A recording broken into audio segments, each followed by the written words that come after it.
Salut les marques et les smart, bienvenue dans le G1 Climax Report de Catch Up.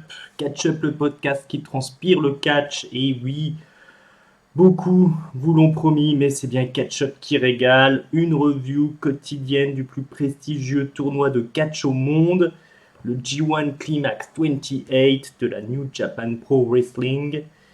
Vous m'avez reconnu, je suis Inside et je vais me charger de vous résumer cette première journée de Puroresu.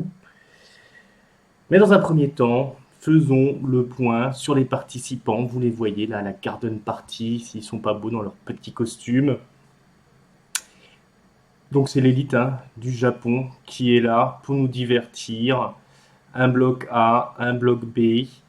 Voyons voir. Pour commencer, tout simplement, Hiroshi Tanahashi, The Ace de la New Japan Pro Wrestling. Togi Makabe, le vétéran, ancien champion IWGP. Le Canadien Michael Elgin, qui était champion de l'hiver openweight il n'y a pas si longtemps, il y a quelques semaines. Il a perdu son titre face à Hiroki Goto, très récemment sur la Kizuna Road. Je crois que ça se dit comme ça, Kizuna Road. L'ancien champion IWGP qui est tombé récemment à Dominion, Kazuchika Okada, il est là, il tient peut-être sa revanche, c'est mon favori pour le tournoi. On va bien voir ce qui se passe aujourd'hui. Switchblade est dans la place, Switchblade G. White, l'ancien champion US, tombeur de Kenny Omega qui a perdu son titre au G1 spécial San Francisco il y a quelques jours face à Juice Robinson. Yoshihashi est là, The Headhunter, qui a fait un mauvais tournoi l'année dernière, 4 points au compteur. Il va falloir qu'il se rattrape, il va falloir qu'il fasse des étincelles cette semaine, enfin ce mois-ci plutôt, parce que ça va durer un bon mois, ce G1 Climax. Bad Luck Fale est dans la place, le leader de la faction dissidente, j'ai bien l'impression, du Bullet Club. Firing Squad, ça s'appelle, avec les Tonga, Tamatonga, Tongaloa. Il va essayer de faire le coup de poing, je pense, de se faire remarquer, peut-être de le gagner ce tournoi, pour la gloire de sa nouvelle faction. Hangman Page fait ses débuts également, catcheur qu'on a vu beaucoup à la Ring of Honor, ancien champion TV à la Ring of Honor. Il fait partie de The Elite, auprès des Young Bucks, auprès de Kenny Omega, il fait partie du Bullet Club. Voilà, c'est son premier G1, donc là il va essayer de faire sensation. Il y a beaucoup de gens qui estiment qu'il y a un gros avenir pour Hangman Page. Ivo qui fait toujours des très gros tournois, le membre de Los Ingobernables de Japon, l'homme fort, le costaud. Il est là aussi, généralement il fait des étincelles dans les tournois du G1. Et le vétéran Minoru Suzuki qui vient de fêter ses 30 ans de carrière, champion intercontinental il n'y a pas si longtemps, il avait été battu au Wrestle Kingdom si je dis pas de bêtises par Tetsuya Naito, et il vient de s'offrir un petit match nul contre Kazuchika Okada sous la pluie. Vous avez peut-être eu l'occasion de se voir, ce match il est disponible sur le New Japan Pro Wrestling World, le network des japonais.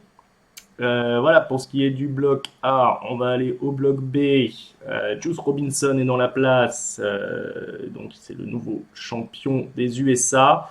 Il a fait un gros match contre Jay White au G1 spécial à San Francisco, et il va continuer sur sa lancée, sachant qu'il a un petit problème à la main. Il a une main qui est à peu près cassée, du moins une phalange.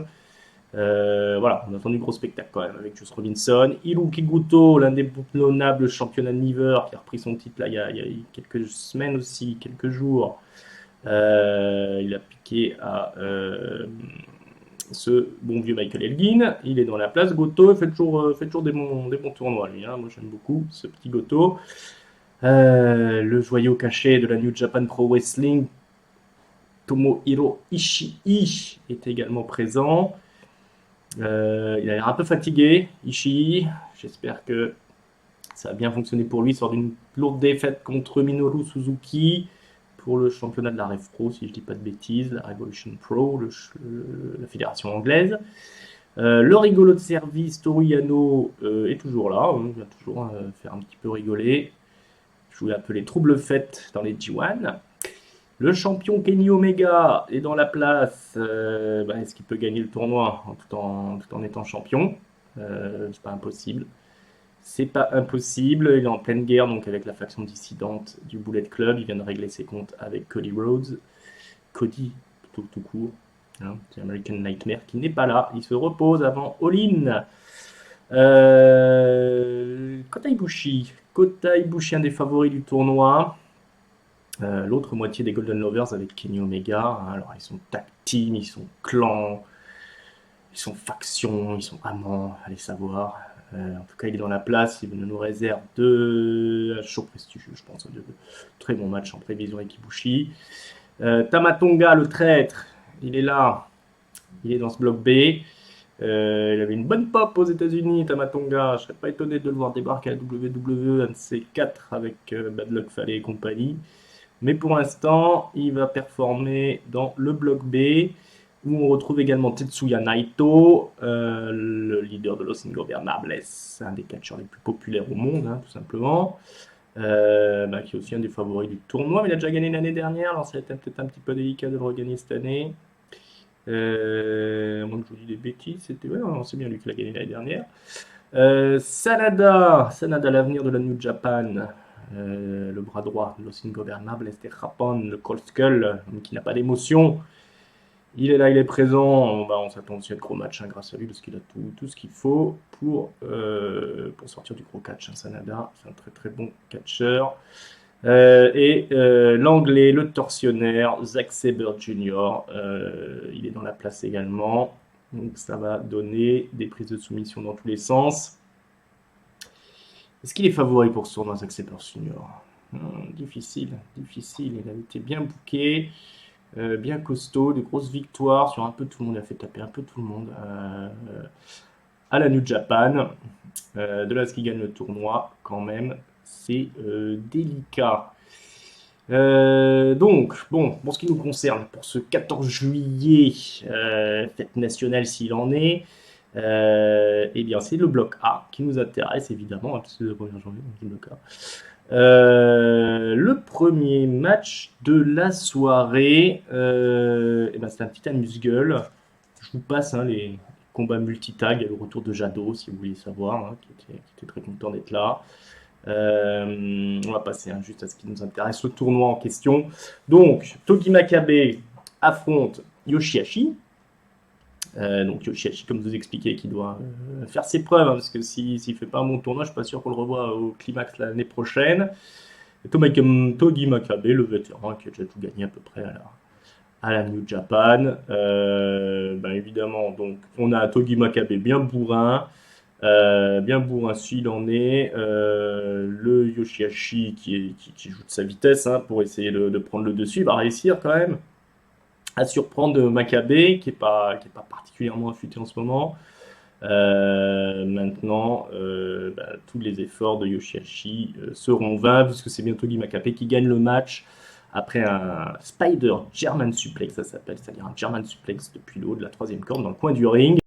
Il va le tenter une première fois Makabe, ça ne va pas passer, ça va être contré en powerbomb, grosse powerbomb. Et finalement, il va réussir à le placer une deuxième fois et mettre un point final au combat grâce à sa descente du genou là, de la 3e corde, le King Kong Knee. Ça va faire mal la gueule un King Kong Knee quand même, Togi Makabe qui vous tombe dessus comme ça, le genou le premier. En tout cas, Yoshihashi ne se relèvera pas, c'est mal barré pour lui. 0 points pour Yoshihashi, 2 points marqués pour Togi Makabe. Ce que je vous rappelle que le G1 Climax, ça se joue au point, c'est pas un tournoi à élimination directe, c'est un round robin comme on dit. Et donc Togi Makabe, le vétéran, qui marque ses 2 points dans un match qui était, ma foi, plutôt pas mal. C'était un bon match, moi je vais mettre 2 étoiles et demie là-dessus, rien d'exceptionnel, on n'est pas sur les meilleurs performeurs du circuit. Togi Makabe, il est plutôt jeune. Yoshihashi, ça n'a jamais été particulièrement phénoménal. Mais on est sur un très bon match, enfin un match correct, plus que correct. 2 étoiles et demie, tranquillou. La suite des opérations, c'est Elgin contre Evil. Non, je dis des bêtises. On commence avec Bad Luck Fale et Hangman Page pour son premier match, donc au climax. Donc Bad Luck Fale attaque tout de suite Hangman Page par derrière, tout de suite, avant la sonnerie de la cloche. Hangman Page va réussir à se reprendre évidemment, il va faire des dives, des flips, etc. pour prendre l'avantage sur Bad Luck Fale. Il va être un petit peu perturbé parce qu'il y a Tonga Loa qui débarque, la moitié des Goliaths of Destiny, pardon, qui arrive au coin du ring, donc il est un petit peu gêné. Il va quand même réussir à garder le contrôle du match, mais finalement, c'est pas Tonga Loa qui va intervenir. Et bien Tama Tonga qui va attaquer tout simplement Hangman Page, attaquer l'arbitre. On va passer à Tama Page. Évidemment, ça va amener à surprise générale une disqualification de Bad Luck Fale. Alors c'est assez rare qu'on ait des disqualifications comme ça au G1 Climax, mais pour la première journée, on y a droit. Ils vont bien tabasser Hangman Page. Ils vont essayer de le pendre avec sa propre corde, ce qui est vraiment méchant. Mais heureusement, Kenny Omega débarque avec Kota Ibushi et l'ami Chase Owens, qui bizarrement n'est pas du côté des Tonga, mais à mon avis, il va pas tarder à trahir le Bullet Club et la Golden Elite. Voilà, donc un match qui on s'orientait plutôt vers un 2,5, je pense, mais du coup, ça a été un petit peu tué dans l'œuf avec l'intervention des Tonga. Donc du coup, je vais pas mettre de notes sur ce match-là. Voilà, donc on arrive maintenant à Evil contre Elgin, Michael Elgin, qui est en grande forme, affûté, mais alors sculpté dans le marbre, Michael Elgin. Donc ça va être aussi un match de gros bourrin, mais à base beaucoup plus technique quand même que ce qu'on a eu avec Togi Makabe, parce que Togi Makabe c'est plus un brawler. Là, on a quand même deux mecs qui sont plutôt de bons techniciens. Evil est un worker tout à fait honnête et Elgin il est à la fois puissant et technique, donc ça va être festival de souplesse dans tous les sens, de grosses lariats. C'est très très très serré, très très spectaculaire. Il y a Evil qui va attaquer le bras, en particulier d'Elgin. Il va le placer dans une chaise. Alors ça, c'est un petit peu les problèmes. Au Japon, on utilise une chaise, mais on ne se fait pas disqualifier. Mais c'est pas grave, il faut faire comme ça. Et donc, il va être un peu diminué pendant le match, Elgin. On va ici lui écraser le bras un peu plus tard sur les barrières en partant depuis le tablier du ring. On voit le truc assez étonnant comme ça. On lui fait une clé de bras et puis on va l'écraser. On va sauter jusqu'à la barrière. Mais Elgin, il est trop fort. Il va reprendre l'avantage. Et il va faire des enchaînements de powerbomb dans tous les sens, sur le turnbuckle, etc. Et réussir à prendre la victoire sur Evil. Donc Michael Elgin qui marque les 2 points et Evil qui commence ce tournoi sur une défaite. Voilà, encore un des favoris qui perd. Maintenant, Elgin, c'est un gros client quand même. Donc on a eu un gros match de bourrin. Je vais mettre 3,75 tranquillou sur ce match-là qui était très complet. C'est ce qu'on a envie de voir quand on voit Evil contre Elgin, tout simplement. Il faut que ça tape. Il faut qu'il y ait de la souplesse, il faut qu'il y ait des épreuves de force. Et bien on a eu tout ça, tout simplement. Après, gros star power pour le match suivant. Minoru Suzuki affronte Hiroshi Tanahashi, donc The Ace contre The King. C'était un match absolument parfait.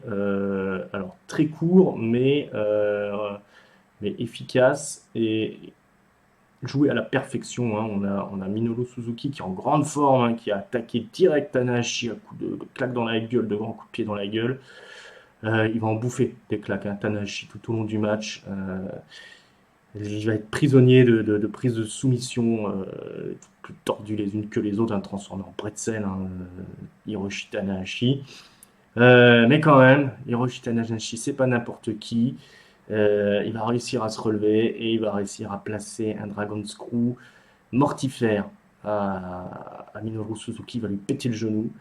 À partir de là, Suzuki, il n'arrivera pas à reprendre pied dans le match, parce qu'il aura vraiment un genou détruit, il va hurler de douleur.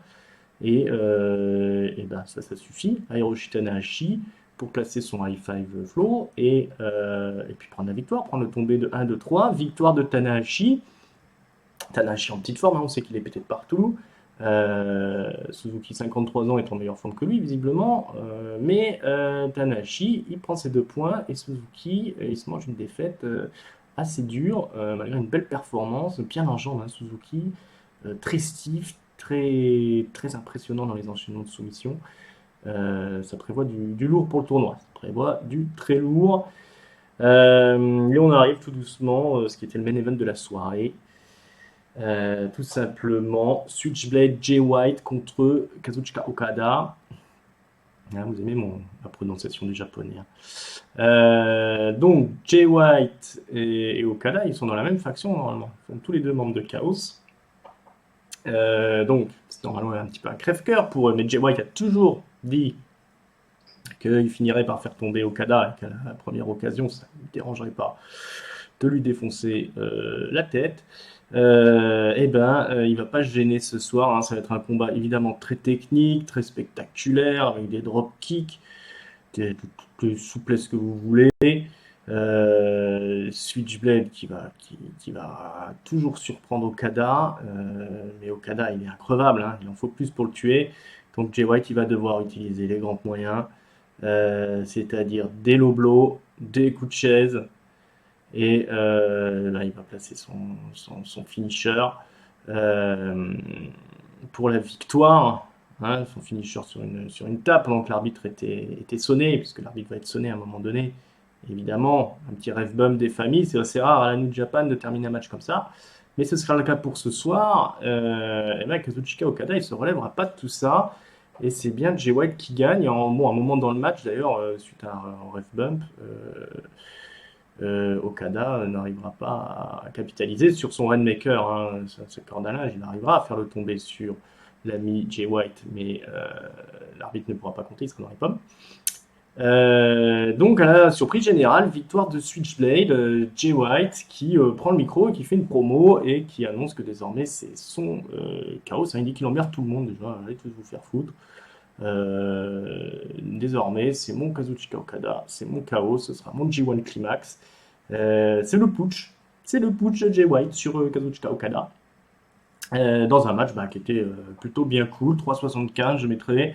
Il n'y a pas une alchimie phénoménale entre Jay White et Okada, je dirais, mais c'est un match qui ferait un main event de n'importe quel show, tranquillement, sans que ce soit très honteux plutôt. Voilà, donc on a déjà eu une journée chargée en émotions. La guerre continue au sein du Bullet Club. Jay White qui fait un putsch. Tanahashi qui réussit à battre Suzuki. Voilà ce qu'il faut retenir de ce G1 Climax. Donc on va faire les comptes quand même avant de partir. Donc qui a pris la tête, hein, ils sont plusieurs à prendre la tête du coup. Ils sont 4. Elgin à 2 points, Tanahashi, Switchblade et Togi Makabe, tandis que Evil, Suzuki, Okada et Yoshihashi restent à 0. Voilà, demain le bloc B, on va bien rigoler, on va bien s'amuser avec le bloc B. Et puis là, on a fait le tour de ce show qui était fort sympathique. Donc, tout simplement, pour ceux qui ne sont pas au courant, hein, je vous rappelle que vous êtes en train de regarder une petite émission qui fait partie de la chaîne Catch Up que vous retrouvez sur YouTube. Vous nous retrouvez aussi sur PodCloud, sur Twitter, sur Facebook, sur Instagram. Vous nous retrouvez aussi sur iTunes.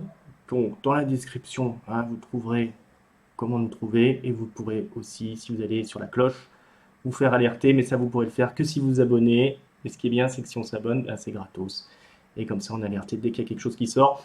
Demain, on vous fait une review totale du G1 spécial de San Francisco et on reviendra sur le Dominion parce qu'on vous l'avait promis et on ne l'avait pas fait. Je serai avec Hank pour faire tout ça et on vous fera aussi le pre-show du pay-per-view le plus attendu de l'année, Extreme Rules. Où on aura quand même le choc des titans entre Bobby Lashley et Roman Reigns. On n'en peut plus d'attendre. Voilà. Ceci étant dit, il est temps de se quitter. Je ne vais pas vous embêter plus. Et je vous dis, bah, théoriquement, à demain, les amis. Ciao, ciao.